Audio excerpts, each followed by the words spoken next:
Right, we're now recording. So, Marisa, if you'd like to take the chair and lead us on as you see fit. All right. Thank you. Thanks very much, Dave.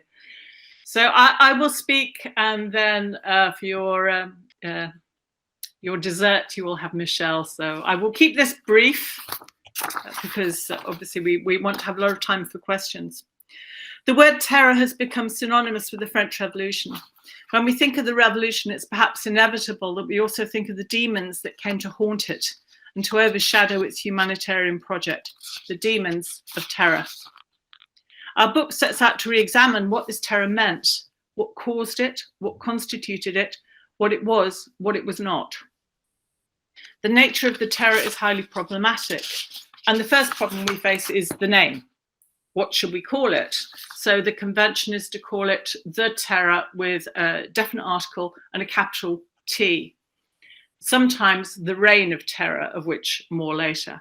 But these are shorthands, these are easy terms, but I think there are problems with them. In the past, I've often used the term the terror myself. I don't think I've ever been guilty of talking about the reign of terror, maybe as an undergraduate, but I don't think so. But I've often used this term, the terror. I think most of us have. But in recent years, I've come to see problems with it.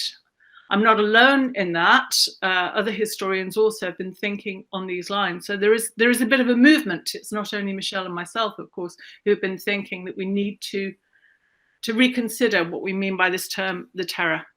Not least because the term the terror is a reification.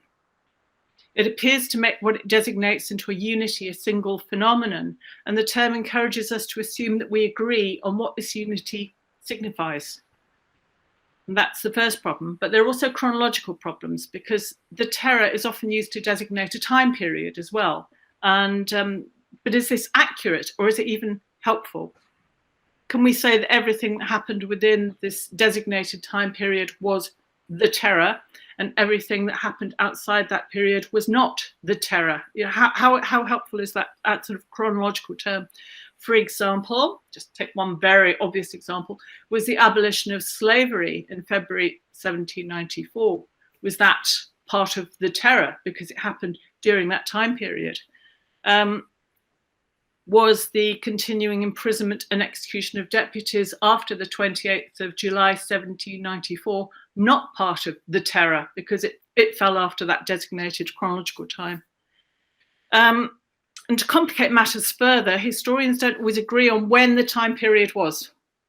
Historians never agree, of course, I think we all know that, at least when it began. So did the terror begin in September 1793 with the law of suspects and the other laws that were passed in that month?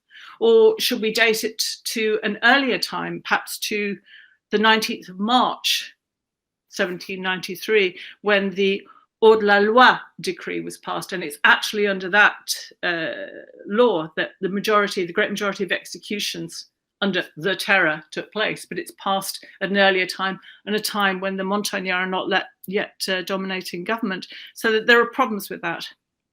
Now, of course, the years 1793 and 1794 were a time as unprecedented as they were exceptional. I'm not trying to say they're not important, by calling this term into question, but I think they should not be reduced to this catch-all heading of the terror. It's easy, but sometimes the easy things are not so helpful. So back to this term, the reign of terror. Now, I would argue that this term is seriously misleading in that it implies that an individual or individuals consciously acted as a mastermind behind a reign of terror. That somebody was orchestrating it, is what that term implies. That individual, of course, is almost always, everybody says, well, that was Robespierre. He was the tyrant, the dictator, the despot. He was the man behind it. So to use that term, the reign of terror, really makes quite a big assumption about what was happening and who was in control of it, that somebody was in control of it. I actually think myself, sorry, Michel, excuse me, I'm saying I hope I speak for you too, but you can tell me if you disagree. Okay. So the truth, I think, is more complex and more painful. That is that there was a collective choice to enact the laws that enabled policies of violence and coercion of terror. Of course, Robespierre is heavily implicated. I think you could not argue anything but that. But it's a collective decision, very much so, amongst the deputies of the convention. So these are the problems. And we're faced with this practical question, however. If we do not call it the terror, then what do we call it? How do we define it? How do we explain it? What words can we use that do not become impossibly involved and complicated? So our book is partly an attempt to do that, to think about different ways that we can talk of it. And regardless of anything else, to be realistic, the term is a convenient shorthand. And for this reason, if no other, it's likely to prove tenacious, because why use 15 words when you can use 2? So it's really quite a difficult thing to change people's mindsets and their habits, you know, to say, well, we shouldn't speak of the terror anymore. We should talk differently. But our argument in our book really is to at least call into question many of the assumptions behind speaking of the terror, to make us think about it, to invite readers to think about it, and to challenge ourselves and to consider some of these things anew. Of course, if we don't call it the terror, capital T, definite article, perhaps we could speak of terror with a small t, possibly revolutionary justice, harsh justice, certainly exceptional government. These are terms that we use in the book, crisis government. But we're certainly speaking of something chaotic, messy, and brutal. But it's not, I would argue, an organized system with one man or men at the center of a web manipulating all the events. So this is our contention, and we contend also, but I think Michel is going to speak about this, that this system of terror had its origins in the Thermidorian moment, that is after the fall of Robespierre, after the death of Robespierre, when various Montagnards kind of discovered the terror, said we have been living under a system of terror. Just one thing I think is very important to stipulate in calling for a new way of talking about terror in the revolution, it's not our intention to minimize the violence or the trauma. Not at all, far from it. And in our book, there's a lot of detailed evidence. Much of it has been marshaled by Michel on violence, especially in the Vendée. Above all, there's a particular section on that. And there was in some regions, of course, a great deal of violence and threats of violence and a rhetoric of violence and of terror. There was also wide-scale imprisonment. I think something that sometimes we underestimate the effects of so many tens of thousands of people imprisoned. And these things, the rhetoric, the threats, the imprisonments, they're also significant in themselves. So terror is not just about the death sentences. It's about other things too, which all feed into it. Yet, the evidence that has been marshaled, so I invite you to read the book if you haven't already, of course, that's what this is about. The maps, above all, which Michel put together, and the statistics show an uneven incidence throughout France. Violent repression was for the most part enacted close to external frontiers where military conflict was taking place. Also, of course, in parts of Western France, above all in the department of the Vendée and the neighbouring three neighbouring departments, as well as other regions where there was revolt against the Republican government in the year 2. So most notably Lyon, about which, sorry, Michel, I don't, Michel will speak about this, but you know, there are certain places where there was terrible violence, but in other regions, including much of the interior of France, there was remarkably little violence. And these are the regions where people found out only retrospectively that they had been living under the terror. So I think that unevenness is very, very important. Our book is very much evidence-based, but there are also historiographical implications which we discuss, especially in the introduction. And here, I just want to say a few things briefly. Historians of the revolution are used to being assured by, mostly by non-specialists, that the French Revolution was just like 20th century dictatorships. And we don't endorse that thesis that the French revolutionary terror can be conceived as a matrix and model for 20th century totalitarianisms.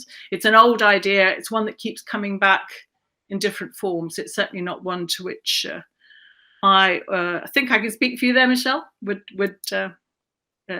concur. The Jacobins were not Bolsheviks. Robespierre was no Stalin. I think we have to keep repeating that because even now people keep telling me, you know, Robespierre, he was just like Stalin, wasn't he? So I think we have to kind of keep thinking of the next generation to explain, to help people understand. And it's so easy for people to fall back on their 20th century history, not look back to the specifics of the 18th century and to understand it. So that's the first thing. Then in terms of historiography of circumstances, that is the thesis that the terror was a necessity, a regrettable necessity to protect France from foreign invasion and from internal revolt. And that's an important historiographical strand. And I certainly wouldn't argue for a moment that those circumstances weren't hugely significant.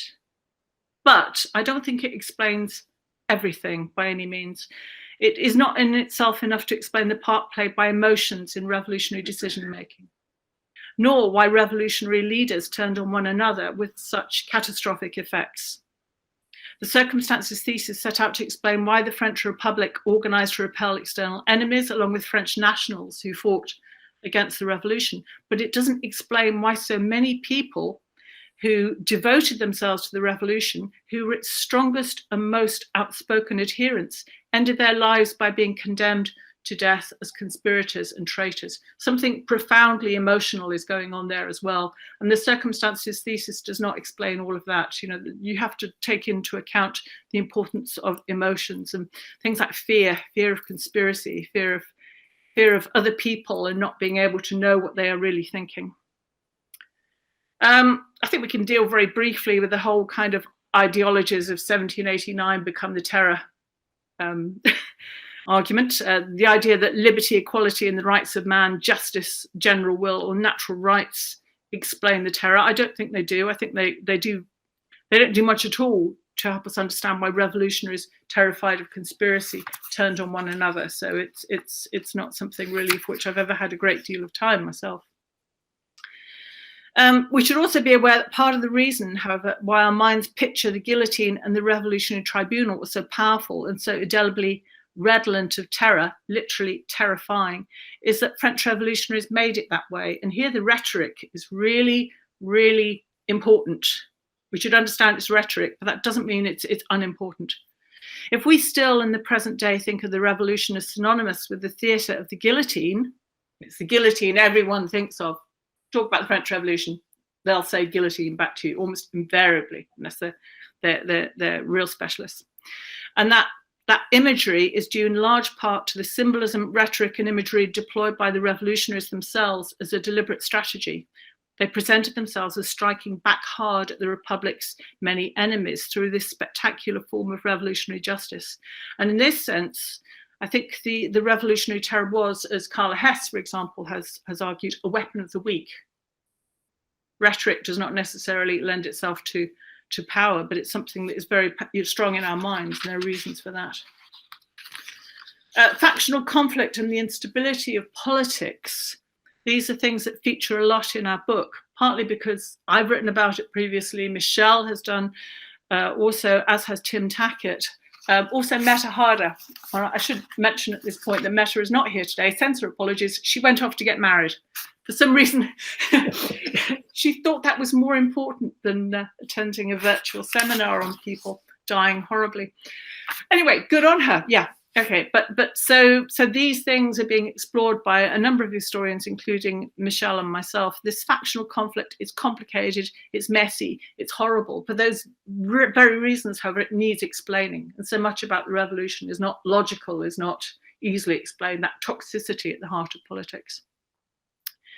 Another theme that is very close to my own heart is that of the contemporary use of words. I've always been interested in the language that people used at the time and their strategic use of language. So that's an aspect that comes into the parts of the book for which I was mostly responsible.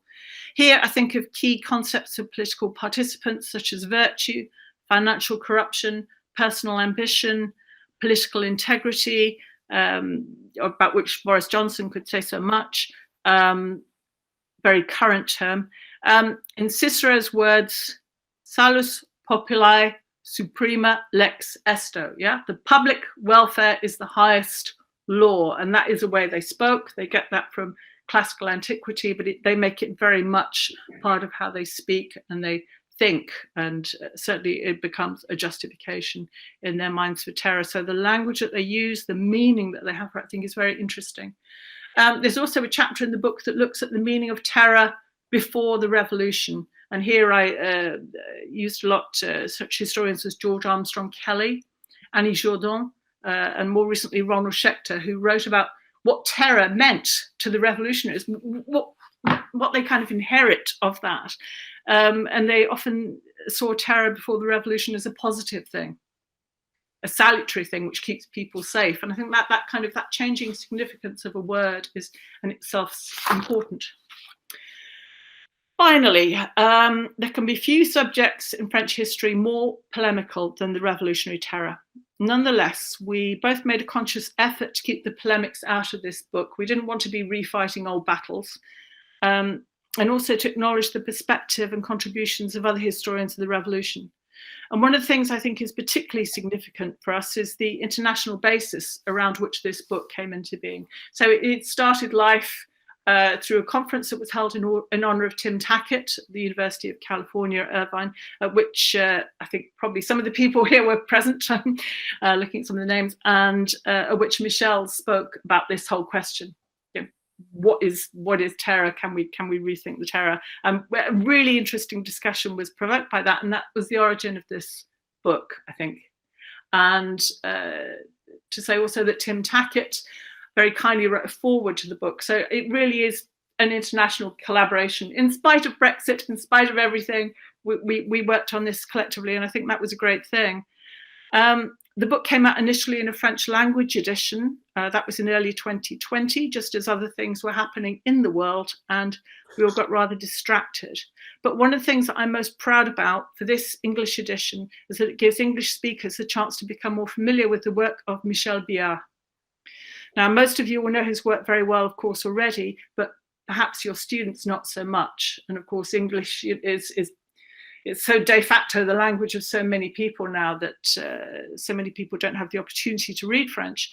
And yet Michel has written so many books on the revolution. Yeah? Combien de livres as-tu écrit? Ça dépend comment on compte. Ok, ça dépend. Mais si on compte les personnels, oui. Les personnels, les collectifs, oui. Les directions, 40. 40. Okay. A lot of work, and it's great to see some of this then being brought to the notice then of people who cannot read French. So since that I think is such an important part of the book, I now want to turn over to Michel to speak and to give us his perspective and to say that everything I said up till now probably wasn't accurate. You said everything. I said it all. I will do with a French touch. Donc, je vais parler français. Je vais parler doucement pour dire ce que Marisa n'a pas dit. Hein. Je ne vais pas répéter ce qu'elle a déjà dit. Bon, je crois qu'il est important d'abord de dire que ce livre existe en français et existe maintenant en anglais, mais qu'il a été écrit en français et en anglais. Ce que je veux dire par là, c'est que pour la version française, pour la première version, Marisa a écrit en anglais, j'ai écrit en français et nous avons traduit ce qu'elle écrivait en anglais. Et pour la deuxième version, on a repris le même système, mais en sens inverse, c'est-à-dire qu'on a traduit en anglais ce que j'avais écrit, donc avec l'aide d'une traductrice, et puis on traduisait nous-mêmes les notes, les références, etc. Donc ça me paraît important, parce que nous avons pu respecter, je crois, le travail de chacun de nous deux. Ensuite, la deuxième chose, c'est que je n'ai pas choisi Marisa par hasard pour faire ce travail avec moi. Elle le sait, hein. Effectivement, il y a eu ce colloque en hommage à Timothy Tackett à Los Angeles où nous en avions déjà discuté. Mais je crois que c'était naturel que nous fassions ça ensemble par, d'un côté, les travaux qu'elle a consacrés aux émotions et qui ont largement touché la Convention nationale. Donc, c'est quelqu'un, Marisa, qui connaissait très, très bien déjà la Convention. Et puis moi, ça n'est pas une découverte, hein, ça fait à peu près 30 ans que je travaille autour on va dire ça comme ça, autour de la Convention nationale, avec les représentants en mission, ensuite avec les membres de la Convention de mort violente, sur lesquels 𝑇ℎ𝑒 𝐹𝑟𝑒𝑛𝑐ℎ a aussi travaillé. Donc je dirais que nos travaux se croisaient naturellement. Troisième point, après, il faut que nous vous expliquions ce que nous avons voulu faire et ce que nous n'avons surtout pas voulu faire. Ce que nous n'avons pas voulu faire, c'est faire une espèce de récit de la terreur. Donc le livre est tout sauf un récit chronologique des années. Alors déjà il y a un problème, c'est que Marisa l'a dit tout à l'heure, nous remettons en cause l'idée même d'un début de la terreur, puisque c'est quelque chose sur lequel les historiens, depuis plus de 2 siècles, n'arrivent pas à se mettre d'accord. Est-ce que ça commence en mars? Est-ce que ça commence en septembre? Bon, il n'y a pas de début, simplement parce que justement, il y a eu invention après. Et il n'y a pas de fin qui puisse être justifiée. La seule fin classique qui est admise, c'est Thermidor et les prisons s'ouvrent, sauf que quand pratiquement 1 an après, du temps encore de la Convention nationale, des villes de l'Est du département du Nord sont reprises sur les Autrichiens, je pense à des villes comme Valenciennes, Condé, etc. Ce qui s'abat dans ces villes, c'est une répression avec les mêmes lois contre les émigrés, avec les mêmes lois contre ceux qui ont travaillé avec les Autrichiens. Ça ne s'appelle plus la terreur, mais n'empêche que ce sont les mêmes lois. Donc nous n'avons pas voulu faire un récit chronologique à cause de ça, fondamentalement. Donc, c'est pour ça que le livre commence par un chapitre qui est presque une espèce de provocation, puisque nous partons. Alors, certains disent de l'invention de la terreur par les thermidoriens. Bon, je ne sais pas s'il faut dire invention de la terreur par les thermidoriens, mais en tout cas, ce que moi j'appelle le tour de passe-passe politique. Alors, je ne sais pas comment on dit ça en anglais. Tour de passe-passe. Magical? Ah. Quand tu fais croire quelque chose, un magicien fait croire quelque chose. Sleight of hand. Yes. Bon, allons-y pour cela. En fait, les thermidoriens ont fait un tour de passe-passe, c'est-à-dire que nous avons essayé de montrer comment, en fait, ce que depuis 2 siècles on appelle la terreur. C'est un ensemble de mesures législatives répressives.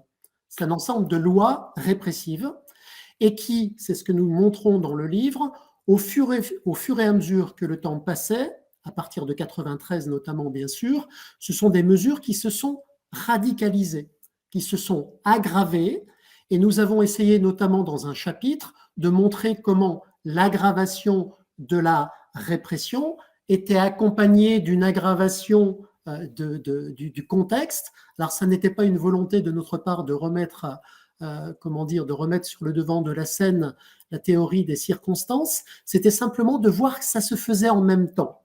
Alors, pourquoi cela? Ça me paraît important parce que, en fait, cette législation est une législation d'exception, une législation répressive d'exception prise par un gouvernement qui, de gouvernement constitutionnel, est passé à un gouvernement de temps de guerre, c'est-à-dire à un gouvernement qu'on a appelé un gouvernement extraordinaire, comme il y en a eu d'autres dans d'autres pays à d'autres époques, dans d'autres guerres. Et ce gouvernement extraordinaire, c'est celui qui finit par être appelé sous le nom de gouvernement révolutionnaire et qui est théorisé par Saint-Just notamment et institutionnalisé, pourrait-on dire, à l'automne 93.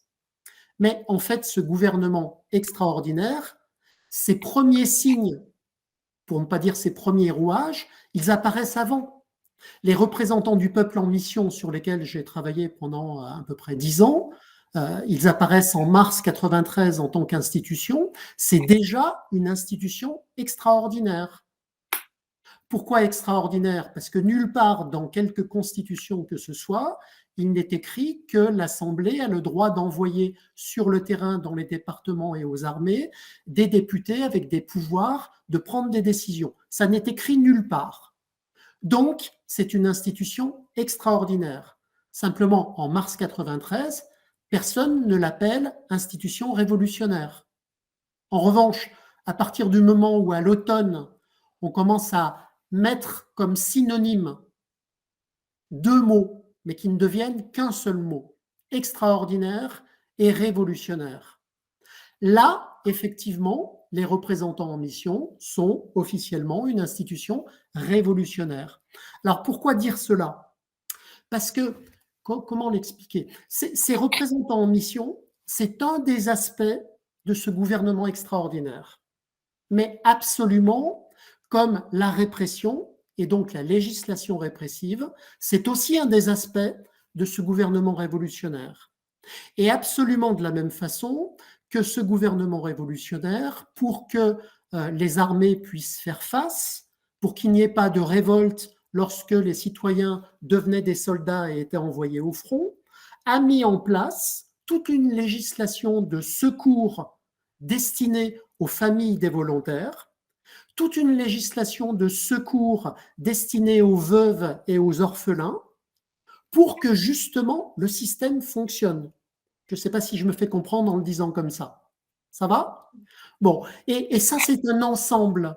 Or, pendant 2 siècles, ce qu'on a fait pendant 2 siècles, ce que les historiens ont fait pendant 2 siècles, et on s'est tous fait abuser par cela, c'est finalement dire « Ah, la terreur, ça n'est pas bien, les violences, ça n'est pas bien, mais regardez à côté, ils ont quand même aboli l'esclavage, regardez à côté, ils se souciaient quand même des femmes mères qui n'avaient pas de mari, regardez à côté, il y avait une politique sociale. » Autrement dit, les historiens, et notamment les historiens de gauche, entre guillemets, essayaient de mettre une colonne positive là où c'était difficile de ne pas contrebalancer la colonne négative, c'est-à-dire les morts, la Vendée, etc. Mais c'est une erreur. Pourquoi c'est une erreur? Parce que ça fait partie d'un tout, d'un ensemble. Cet ensemble, c'est le gouvernement extraordinaire. Ce gouvernement extraordinaire, c'est comme une machine dans laquelle un conducteur aurait différents leviers à actionner pour que la machine fonctionne.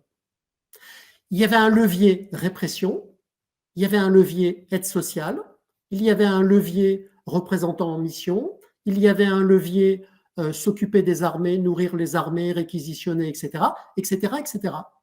Et ce qu'inventent les thermidoriens, en inventant, ça ils l'inventent, en inventant l'expression système de la terreur, et en disant que le système de la terreur, c'était Robespierre plus des complices, et heureusement, ils ont été éliminés. Ce qu'ils inventent, c'est certes ce système de la terreur, mais surtout le fait de couper la terreur, donc de couper la répression, de la séparer, si vous voulez, de la séparer du gouvernement extraordinaire. Pourquoi? Je crois que dans le livre, nous le montrons, j'espère, et je crois que c'est le cœur du livre. C'est pour ça que notre livre, je le pense moi comme une synthèse, je le pense comme une boîte à outils, comme un ensemble de choses qui vont donner à réfléchir et qui vont, j'espère, ouvrir d'autres travaux. Ce que montre le livre, le cœur du livre, c'est cette séparation, c'est-à-dire qu'en fait, les vainqueurs de Robespierre, ceux qu'on appelle les thermidoriens pour se simplifier la vie, gardent, conservent le gouvernement extraordinaire, mais le séparent de la terreur en disant « regardez la terreur, c'est fini », pour mieux conserver le gouvernement extraordinaire. Et pourquoi ils conservent ce gouvernement extraordinaire? Très simplement parce qu'ils en ont besoin. Ils en ont besoin pour gagner la guerre. Et effectivement, c'est ce qui va se passer. Je veux dire, effectivement, si on regarde la situation militaire en 95 et la situation militaire en 93, ça n'est plus la même. Donc, ils le conservent pour gagner la guerre. Ils le conservent pour éventuellement toujours taper très fort sur des opposants si il y a des opposants. Et alors, ces opposants peuvent être internes. Ça va être les derniers montagnards qui, pour les 3/4 d'entre eux, sont éliminés en l'an 3. Je pourrais en parler tout à l'heure si vous voulez. Et puis, c'est toujours la même législation, je le disais tout à l'heure, pour les émigrés, par exemple. Et lorsque Condé et Valenciennes sont repris, on tape absolument aussi fort. Alors ça, je crois que c'est le cœur du livre. À partir de là, j'ai envie d'ajouter que nous avons fait des choix. Alors les choix, les choix sont des choix comme tous les choix, hein, c'est-à-dire que on a voulu par exemple mettre l'accent sur la Vendée, ça me paraissait impossible de faire autrement. On a voulu mettre l'accent sur Paris, parce que Paris c'est la capitale, parce que Paris c'est là qu'il y a le plus grand nombre d'exécutions par guillotine, parce que Paris c'est là qu'il y a la Convention qui se déchire en son propre sein et avec des éliminations qui sont des éliminations de plus en plus radicales. Mais en revanche, Marisa y faisait allusion tout à l'heure, nous n'avons pas voulu mettre tous les exemples possibles et imaginables. Bon, je connais par exemple très bien le cas de Lyon, pour avoir fait aussi un livre sur le siège de Lyon. Bon, Lyon, on est passé très très vite. On en parle un peu, mais pas beaucoup. Je connais évidemment, je ne sais pas si Malcolm Crook fait partie des 28 autres personnes dont je ne vois pas les noms. Je connais bien sûr le cas de Toulon. Je veux dire, Toulon, il y a une répression absolument féroce quand la ville est reprise. Nous en parlons très peu. Donc, ça n'est pas une impasse de notre part, c'est vraiment une volonté de faire un choix, absolument de la même façon que quand nous avons fait le chapitre, qui est le chapitre pas de la fin, ça doit être l'avant-dernier, sur le bilan. Nous avons convenu avec Marisa qu'on ne pouvait pas se contenter de faire un bilan humain, c'est-à-dire ne pas se contenter de faire un bilan qui consisterait à reprendre les travaux de Donald Greer et de compter les morts ou d'essayer de recompter. Alors bon, vous savez qu'on n'a pas de statistiques plus précises que celles de Donald Greer. Hein. Ponctuellement, pour un département, pour quelques départements, on a des chiffres qui sont un peu changés. Mais l'ensemble reste largement un ensemble sur lequel on peut encore se reposer. Donc, mine de rien, ce travail de Donald Greer était un très, très, très bon travail, hein, puisque je vous rappelle que c'est les années 1930. Il va bientôt avoir 100 ans. Chapeau, hein, chapeau l'artiste, c'était du bel ouvrage. Bon, donc on n'a pas voulu refaire ça. En revanche, on a voulu le prendre autrement.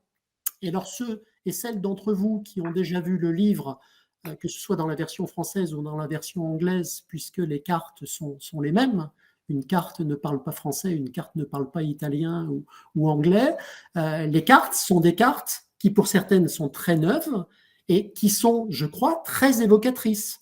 Quand on fait la carte avec les travaux de Donald Greer, et quand on fait la carte, il y en a une autre, avec les travaux d'Éric de Marie, sur ceux qui sont jugés comme hors de la loi, on n'a pas du tout la même carte. On n'a pas du tout la même carte, et on s'aperçoit, quand on regarde la comparaison entre les deux, qu'il y a eu des départements où la justice a frappé beaucoup moins sévèrement les hors-la-loi que dans d'autres départements. C'est le cas par exemple du Puy-de-Dôme, je dis le Puy-de-Dôme parce qu'il me passe par la tête, mais il y en aurait d'autres.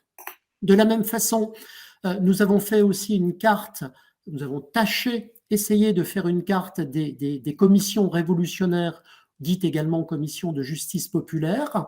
Alors je ne sais si vous l'avez toutes et tous vue, mais cette carte est une grande première, hein, je veux dire ça n'existait pas, et elle montre de façon aveuglante, je crois, le poids de l'Ouest en rébellion et le poids de la Loire. Donc elle montre très très bien les enjeux stratégiques qui sont liés à cette région géographique au sens large et l'enjeu stratégique lié bien sûr à la Loire.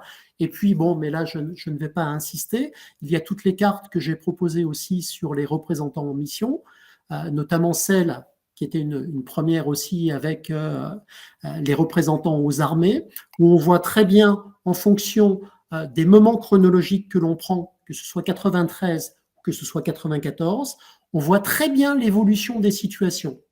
Je prends un seul exemple, je vous rassure un seul, qui est le cas de l'armée des côtes de La Rochelle. L'armée des côtes de La Rochelle, comme son nom l'indique, si vous avez la géographie de la France plus ou moins en tête, hein, c'est une des armées des côtes ouest. Il y avait l'armée des côtes de Brest, l'armée des côtes de Cherbourg, dans l'ordre. Au nord, l'armée des côtes de Cherbourg, ensuite l'armée des côtes de Brest et l'armée des côtes de La Rochelle. L'armée des côtes de La Rochelle, qui devient ensuite l'armée de l'Ouest, c'est elle qui s'est retrouvée, si j'ose dire, au front, c'est-à-dire que c'est elle qui s'est retrouvée dès le printemps 93 face au soulèvement qu'on appelle classiquement le soulèvement vendéen. Quand vous regardez la carte, on voit très très bien comment il y a une inflation, une augmentation spectaculaire du nombre de représentants en mission qui sont envoyés auprès de cette armée en 93 par rapport à 94, alors que sur les autres armées, quand on regarde la répartition 93-94, on a en général pratiquement moitié-moitié. Là c'est le danger. C'est le danger, c'est la peur absolument spectaculaire de la Vendée, avant que ensuite, mais ça c'est un autre débat, avant que ensuite la Vendée soit instrumentalisée, devienne un argument politique dans les affrontements entre Gironde et Montagne, pour le dire simplement, mais ça c'est un autre débat. Hein. Voilà, donc Marisa, je ne sais pas si j'ai complété dans le sens où tu voulais. Ce que je veux dire, c'est qu'on a voulu vraiment, je répète, déconstruire tout un mythe très épais de plus de 2 siècles. On a voulu non pas faire un récit, mais faire une synthèse qui peut s'aborder à la limite chapitre par chapitre. On n'est presque pas obligé de lire le livre du début jusqu'à la fin. On peut presque commencer par un chapitre en plein milieu. Hein, donc c'est tout sauf un récit. Et à côté de cela, comme on nous demandait de faire un livre qui était accessible quand même à un public un peu plus large que le public des 30 personnes que nous sommes là dans ce salon, j'ai tenu à mettre une chronologie qui permettait d'avoir des repères assez pratiques. Voilà Marisa, et nous sommes prêts à répondre aux questions, c'est le but surtout. Merci. Et vous pouvez poser vos questions en anglais, hein. Je veux dire, je vous épargne mon accent horrible, mais en revanche, je vous comprends à peu près à 90%, donc je peux répondre en français sur des questions en anglais. Okay, thank you very much, both of you. So people are very nicely raising their hands electronically. Marisa, can you see the list? It comes up in the list if you want to carry on chairing. Ronan is first. Oh, me. Ronan, yes. Hi, Ronan. Hello, everyone. Nice to see you. I am now remembering that I saw Michel, I think maybe 2 months before the Corona pandemic. And then this is the last time we could see each other in person. Huh? In a beautiful meeting. It was immediately as it began. In Paris. So thank you and congratulations to both of you. Also on the appearance of the English edition just recently, I think January or something, very recent, December. I wanted to ask a question regarding what Marisa said. Marisa emphasized in your presentation, you talked a lot about the linguistic issue, you know, the why does it matter if we call it the terror, the reign of terror, all that. And part of what you said is, you know, you brought up the questions of chronology, the questions of attributing a systematic, unified appearance to what was not systematic or unified. I wanted to ask you whether we cannot do the same linguistic critique to the word revolution, to the word French Revolution. Indeed, I would argue many have done. Apply the same thing exactly and say, it's not systematic, it's not intentional, nobody agrees on what it is, nobody agrees on its beginning, the revolutionaries don't agree on what it is. Sure, they use the term all the time, but so what? We are historians. I'm not committed to their vocabulary. So, couldn't we do the same move, the same analytical move to the word revolution? Indeed, even on a theoretical level, I would argue, to most historical phenomena, whether it's World War I, World War II, the presidency of Donald Trump, whatever, we could make the same analytical move, right? So I'm wondering about the theoretical purchase of that. Because you say you don't want to fight old battles, but I suspect that the motivation is within the contours of those battles for this move. So that's one thing. And then I wanted to ask to Michel, you kindly said that we can say it in English. So I hope that's okay. But because Michel, you emphasized a lot the revolutionary government or gouvernement extraordinaire. And that it's, you know, the thing that we call the terror is part of that. And of course, that government did not engage only in terror. Even that was not the most important thing it did. But I wanted to ask what you make then. It's not a provocation. It's a real question of somebody who seemed to argue something similar. That's Jean-Clément Martin, right? Who also said there is no phenomena as the terror, but then did not say gouvernement révolutionnaire, said there is no clear government, there is no clear state, there is défaut d'état, almost describes a situation that's almost like an anarchy. Huh? So in that sense, his argument is different than yours. And so those are my two questions. Thank you. Okay. Marisa? Thank you, Ronan. I will answer quickly because I can see, not because it's not a good question, but because I can see various other hands. The short answer is yes, of course, you could deconstruct many terms in history, and historians have, and I see no problem with that. That's what historians do. We should always be asking questions.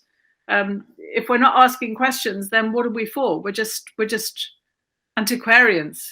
So everything should be up for grabs. Everything we should be able to ask.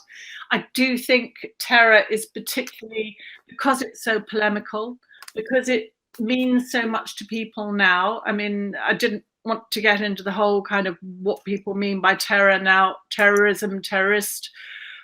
It's very, it's very, very polemical. And people, I think it's particularly difficult because people think they know what it means. And so they can be led down a certain way, and it can end up in a very simplistic place for people who aren't specialists just to think they have this whole thing cut and dried, and they don't have to ask any questions. So when when students or people in public say to me, well, Robespierre, he was just Stalin, cut and dried, job done, that's when I get, the bit between my teeth. No, have you thought? Always think, always question. So I don't see a problem with that. Yeah. Michel. Oui, je peux compléter en disant à Renan que je crois que le mot terreur est beaucoup plus piégé politiquement parce que utilisé pendant 2 siècles, à la limite une caricature et le film d'Anthony Mann, hein, Le règne de la terreur, qui est fait en pleine guerre froide. Alors qui est presque un film très, très amusant, très drôle, mais qui est fait en pleine guerre froide, et ce n'est pas un hasard. Ce n'est pas un hasard si ça ressort. Donc ça, c'est la première réponse. Je pense que c'est plus piégé politiquement. Et puis la deuxième, pour répondre à ta question, Renan, là, c'est l'élément fondamental de divergence entre Jean-Clément Martin et moi. Je pense que nous arrivons sur certains points à des résultats qui sont à peu près les mêmes. Hein, par exemple, lui aussi dit qu'il faut remettre en cause cette histoire de système de la terreur, que c'est une invention. Bon, il a été un des premiers à montrer, à souligner avec Annie Jourdan, qu'on oublie un peu trop, que la terreur n'avait jamais été mise à l'ordre du jour en septembre 93. Mais là où il y a un blocage, pour ne pas dire un point de désaccord total entre lui et moi, c'est qu'il a un peu cette obsession récurrente du vide du pouvoir. Je veux dire, pour lui, la période, c'est une période de vide du pouvoir dans laquelle s'engouffrent des gens qui sont pas forcément très fréquentables, hein, notamment des représentants en mission un peu violents ou un peu dérangés dans leur tête. Moi, je ne crois pas à ça. Je ne crois pas à ça parce que pour avoir beaucoup travaillé sur les représentants du peuple en mission, je veux dire, il n'y a jamais eu une convention nationale qui était une convention nationale ayant perdu le contrôle et avec, dans les départements, des gens agissant un peu comme bon leur semblait. Il y a toujours eu ce contrôle qui était conservé, alors avec un décalage dans le temps, parce qu'évidemment, quand on écrit à un représentant en mission ou qu'on envoie des ordres à un représentant en mission et qu'il est dans le département de la Seine inférieure ou dans le département du Nord, ça va un peu plus vite que dans un département des Pyrénées. Donc, il y a l'obstacle du temps et de la distance. Mais malgré l'obstacle du temps et de la distance, moi je dis que même en 93 et en l'an 2, jamais ce gouvernement extraordinaire n'a perdu le contrôle. Donc, jamais il n'y a eu ce vide du pouvoir dans lequel se sont engouffrés des gens peu recommandables. Ça, c'est vraiment une divergence entre lui et moi. Il le sait, hein, on en a discuté beaucoup et depuis 30 ans quasiment. Oui. Okay. Thank you. The next, is it chronological? Is Tyson? Tyson would be next, yes. Yeah. Hi, thanks very much. So I confess I still need to read the book. So the answer to this question might just be you need to read the book. But I want to ask a question sort of in the vein of what Ronan actually just asked, but not about terror or revolution, but about demons. It's a very specific word. And, you know, in my experience, it actually pops up much less in revolutionary discourse than it does in counter-revolutionary discourse. People like de Maistre and Abbé Barruel, they use this sort of demonic, satanic language quite a bit. So I just want to ask, you know, why in particular are we talking about the revolution and its demons? Is this, you know, sort of a concept or a language that pops up in the sort of revolutionary actors of the time? And here's maybe where I sort of spin off into nonsense. But I'm struck by the etymology of demons, right? Because now it means obviously evil spirits and whatnot. But as I'm sure folks know, originally in, you know, from the Greek, it meant something like a lesser deity, you know, not quite a god or something like that, but not quite a human. And it's been a while since I've read my Socrates, but, you know, in one of his dialogues, he has a demon on his shoulder who's always sort of yammering away at him and constantly critiquing and questioning everything that he says. And so that strikes me as, you know, maybe I'm, you know, again, sort of grasping at straws here, but, you know, perhaps that's sort of the recurrent dialogue about the nature of the terror or whatnot. And so I'm just struck by this demonic language. Why are we so demonic? Thanks. Michel, didn't you choose the word démon? Oui. C'était ton choix. Oui, démon, c'était. Alors d'abord en français, c'est pas tout à fait le même sens sans doute qu'en anglais. Hein. L'idée que j'avais eue, c'était de faire référence à quelque chose qui hante, du verbe hanter. Hein, du verbe hanter, avec un H, qui hante toujours le souvenir de la Révolution française. C'est-à-dire que quand dans la rue, en France et partout dans le monde, on interroge quelqu'un sur la Révolution française, une des premières images qui vient immédiatement, c'est le mot guillotine. Une des premières images qui vient immédiatement, c'est terreur, c'est Robespierre l'affreux, etc. Comme s'il y avait un fantôme. Un fantôme, je pense que fantôme, ça serait à la limite plus clair pour vous que démon, hein, parce que je ne suis pas sûr qu'en anglais, le mot soit absolument le même. Et puis, j'avais mis ça aussi, alors ça c'est très personnel, c'est parce qu'un des livres que j'avais travaillé quelques années avant, peut-être 2 ans avant, je ne sais plus, était un petit livre sur les enfers et la Révolution française, c'est-à-dire les caricatures, les pamphlets, etc., autour des enfers. C'est un peu pour ça que j'avais repris le mot démon. Mais il n'y a rien de démoniaque dans tout ça. Hein. Okay, thank you. I saw Emma Sperry's hand, but I don't see it now. Emma, no. Then Ian Collar. Hi, Ian. Hi, Marisa. Bonjour, Michel. It's a fantastic book. I mean, it's just so exciting. I've just received the English version now, so that's going to be incredibly useful for teaching. My question was really something that was evoked by Michel, which is and also is something that that Jean-Clément Martin talks about in his Violence et Révolution, which is slavery and the violence associated with slavery. And certainly Martin sees slavery as kind of part of the violence of the Ancien Regime, within which we need to recontextualize the violence of the revolution. And I'm just wondering, you Michel, spoke about the levers of power, and that seemed, I really appreciated this, moving on from the idea that the abolition of slavery is somehow kind of makes up for the terror, right? That it balances the terror in some way. But what kind of a lever is what is going on in relation to this revolutionary government, which is also a revolutionary government of the colonies and of people of color and enslaved people? How does that relate to the picture, the new picture of terror that we're seeing coming out of this book? Marisa, tu veux Donc, it's up to me. C'est une question très, très compliquée. C'est une question très compliquée parce que l'abolition de l'esclavage intervient effectivement en plein dans la période que classiquement on appelle terreur, hein, mais en soi, elle n'a pas un rapport direct, Ça n'a pas un rapport direct avec l'évolution de la législation répressive. Ça a davantage un rapport direct avec deux choses, à mon sens, hein, mais je ne suis pas un spécialiste des questions coloniales, mais je pense que ça a un rapport direct avec deux choses. D'une part, la pensée abolitionniste, que ce soit l'abolition de la traite ou l'abolition de l'esclavage, et alors là, ça remonte évidemment à avant 89. Hein, je crois que quelque part, c'est l'abolition, c'est la fin de ça, c'est l'aboutissement de cette pensée abolitionniste, bon, avec l'exemple anglais aussi, bien sûr, derrière. Et puis, ça a à voir fondamentalement avec les questions militaires. Je pense que les questions militaires sont là parce que bah, évidemment, Saint-Domingue, la Guadeloupe, la Martinique, ce sont aussi des enjeux militaires. On le voit bien avec l'abolition de 93 décidée sur place par Sontonax, hein.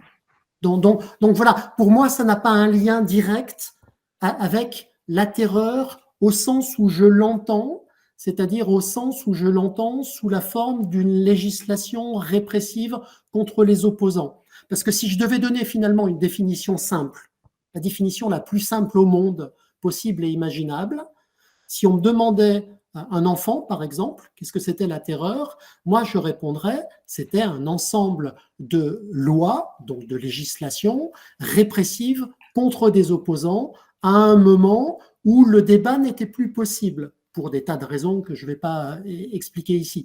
Or là, ça n'a pas de lien avec l'abolition de l'esclavage. Je ne crois pas qu'il y a, je crois pas qu'il y a quelque chose comme une tactique politique d'abolir l'esclavage pour compenser.